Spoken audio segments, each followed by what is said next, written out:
O'zbekistonning rasmiy sayti. Yuzaga yetgan kuzatuvlar. Oxirgi bu program muhim yangilishlar qolamiz. Mana kecha Murod Isomovning yig'ilish manimcha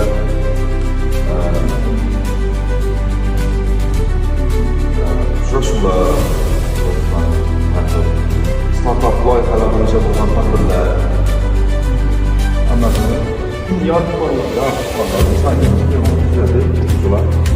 Yangilikda bo'lib ko'rib boraveradilar. Endi yerda mana xususan javob jamoamizni ma'lumotlarimiz berdi. Masalan, men sizga ko'rsataman. Janob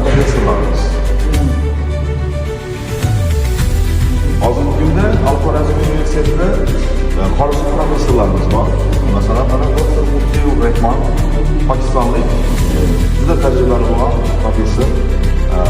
Amerikada, AQShda malaka oshirgan, o'zini Yevropaning ko'plab universitetlarida maqolalar chop qilingan, yaxshi loyihalarni tashabbuslarning egasi sifatida Urganchda talabalarga dars beradi.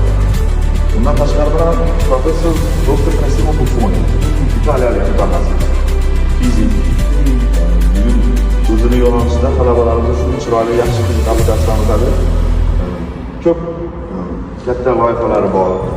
Bo'yicha Xalqaro Urganchda dars beradi. Turkmanistonlik professorimiz James Gaviyev. Bundan tashqari mana mahalliy professorlarimiz bor.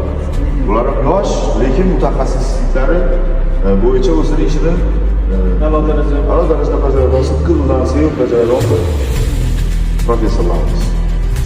Masalan, mana Sog'liqni sistemlari va akademik rivojlanish degan fandan dars beradi. Ingliz tili juda a'lo.